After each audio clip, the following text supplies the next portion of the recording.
What? Room service. I didn't order anything. It's the first sleep I've gotten in weeks, and you woke me up. There's a man under the trolley.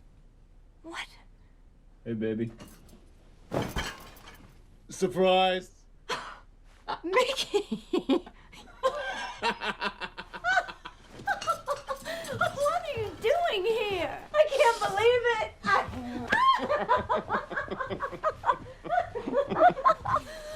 Oh, what a wonderful surprise! Oh. Oh. This is me. Yeah, it's nice. It's nice. Yeah, when did you get here? Just now. Yeah? Literally. Just walked off the plane. And that's a clip from Judy, and I'm delighted to say that I'm joined by the star of the movie, who is smiling big time. Renée Zellweger, how are you? I'm very well. How are you? Well, you know, I'm a little bit sniffy. But, Yeah, you are. You're a little sniffy. Just a little bit sniffy. But you should be top of the world. You know what? I'm in London. I have a billion friends here. They all came out for the premiere. Rupert's down the hall. Rufus is down the hall. Life's pretty good. Yeah, and you like London. Indeed, Judy liked London. Yes, that's true. We share that in common. So the movie, tell us about the movie, because it's not a biopic as in telling the story of Judy Garland, focuses on one particular time in her life. Just explain the kind of the focus of the film. Yes, well, it is. It's set in 1968 in London. Judy did a series of concerts at the Talk of the Town nightclub, which is now the Hippodrome, I believe. Yeah. And so it's toward the end of her life, the last few months of her life, actually. And how do we find her? Well, in America, not doing so well, looking for employment, and she gets a great gig in London, and who doesn't want to go to London? I think people will be shocked. A lot of people will know her story very well, but a lot of people will be shocked to find out quite how down on her luck she is at the start of the movie. She's nearly bankrupt, isn't she? Yeah, I was shocked myself. I didn't know much about the circumstances that she was navigating toward the end of her life. I was very surprised. It didn't make sense to me that someone who had worked for as long as she had, at the levels that she had, who was internationally celebrated in the way that she was, would find herself facing financial hardship. That was so bizarre to me. And did you find out the answers? I think it's an amalgam of things, circumstances, I guess decisions that were made on her behalf at a very young age that set her down a path of having to face certain difficulties that I think people were ignorant about at the time. When did this movie and this role first come in your direction and you got a sniff of it? 2017. David Livingstone, the producer, who had optioned the play, I can't remember what it's called now, Other Side of the Rainbow or something like that. Forgive me, I don't know, I can't remember. But he optioned it to make a film of it, and he'd been working on it since about 2012, I think. And then with Tom Edge, came up with a script, sent it my way, and I did not know why. So you looked at the script and thought, I could do that? Or did you think, I can't do that? Probably the latter. Definitely not the former. And they thought of you because of Chicago, was it? Or I don't know. I guess that's a David Livingstone and a Rupert Gould question. Rupert Gould being the director. Yes. Yeah. But they did invite me to come to London to discuss it and to try a few things just to see. It just didn't... What did they ask you to try? A couple black wigs, do a photo shoot, maybe learn a couple of songs, book a couple of sessions at Abbey Road to see how things stand and where we might be able to, I don't know, what we might be able to achieve one day. How did it feel? Coming to Abbey Road. The whole, when they were asking you to try on the wigs and try on the role and do some songs. Yeah, I think I was mostly, I was probably overwhelmed by the idea of Abbey Road more than anything. Yes. Going to take a taxi to Abbey Road and they're going to let me in. Still quite a moment. Yeah. Oh, of course. Every day walking up the steps at Abbey Road when they let you in is quite a moment. Did you do the zebra crossing thing? Of course I did. I'm an American. I was an American tourist. Of course I did. When the role was yours and you were rehearsing, was there a moment, a walk, a posture, a note, or something where you thought, "That's it. I'm it now. I've got it." No, that never happened. There were certain things that I recognized in this sort of series of experiments that Rupert describes as mining for treasure every day with the departments, different departments, this shared immersion in exploring the treasure of her archive, I suppose. There were moments when we would recognize that this was important to collect, and there was joy in that. And I don't know, it's her essence, it just felt palpable. But there wasn't a moment where it clicked. No, I mean, it was an evolution, really.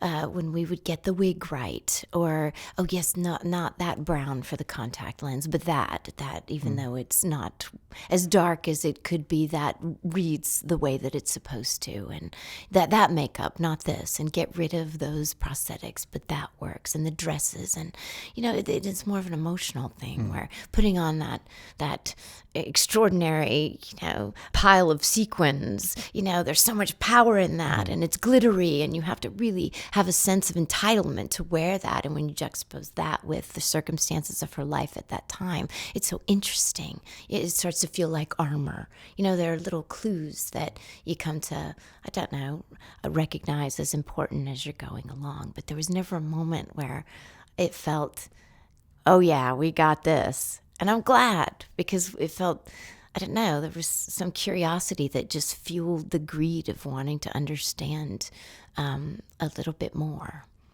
So it's an accumulation. Yes, that's the word. Explain a little bit more about mining the treasure, because I'm interested in that. We were just sharing stories every day.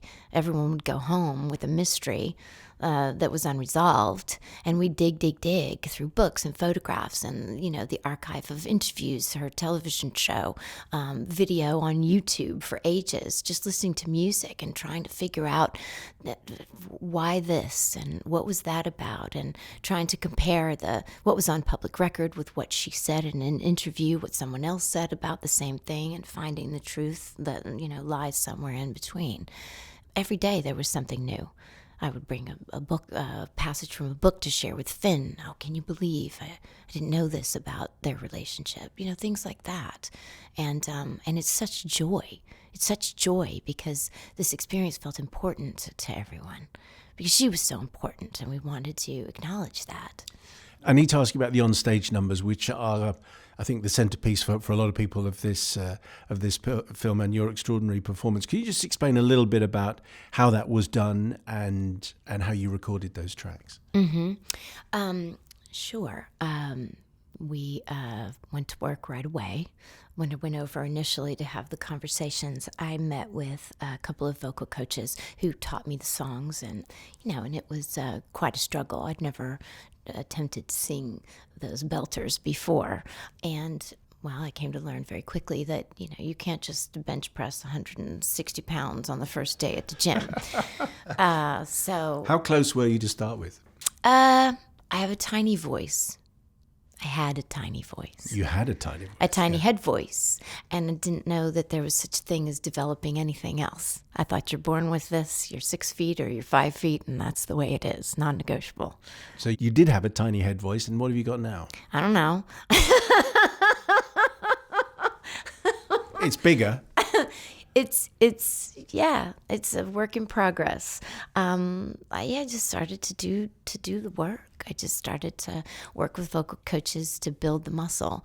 And there was a repetitive sort of exercise regimen that I did every day. And then just the singing until the notes became easier, until I didn't question whether they were going to come out of my mouth or not. Yeah. As recognizable. That's one of the many things people will take away, but obviously also they'll take away a kind of a dark side of Hollywood story, her whole story, the way you were suggesting, she was given tablets from a very early age, Louis B. DeMeyer, sexual harassment. It's a very dark view of Hollywood, isn't it, at this particular time in her life? Well, I don't know that the purpose was sort of to shine a light on that, but rather to contextualize the circumstances. Yeah, sure. It explains how she ended up. Yeah, so that you can't just write her off as tragic, but when you understand what was given to her in terms of, the choices that were made on her behalf at a very young age, she's kind of extraordinary, isn't she? I don't think you can properly appreciate how extraordinary she is without looking at the things that she had to overcome. And I think when people see the film, complicated, troubled, but funny. Oh man. Really, really funny. That was never in question, was it? I mean, and you have to be really, really smart to be that funny all the time. Another favourite part, I think, for people would be the relationship that Judy has with the two gay guys outside the door in London who they come in the stage door. Stan and Dan. Is any of that true? Are they made up? Do you know? Because that's people will enjoy those moments, I think. I'm so glad. Well, yes, they are a contrivance of Tom and Rupert's imagination, but based on true accounts of her going out on the town with her fans, which she did do. I think Rupert felt that it was really important to, in some way, represent what it is that she means to the LGBTQ plus community, especially in that time. Granted that she's an enormous icon for the community, and to touch on, to not touch on that part of her legacy would mean a really incomplete, I suppose, representation of who she is. Now that you haven't just got a small head voice, we're going to hear you use your big heart voice somewhere else.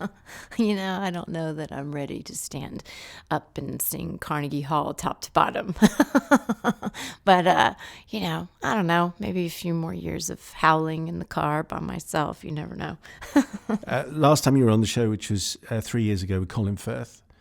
That was fun. That was fun. That was a fun day. That was fun talking about Bridget Jones. Any chance we might be doing any more of those conversations? I don't know. We should ask Helen Fielding, her babies. We should ask her. You'd be up for it. Sure. I love Bridget Jones. Any excuse. Renée, really nice to see you again. Thank you very much indeed for spending some time with us. It's nice to see you, Simon. I hope you feel better. Oh, well, thank you very much. Thank you. I hope so too. Oh, you're really coming down with it, Simon. Thank you. Yeah. No, you really feel bad. It's just No, up you don't here. feel well. I don't feel fantastic. No, but yeah, you I was don't. looking forward to meeting you. No, I'm looking forward to seeing you too.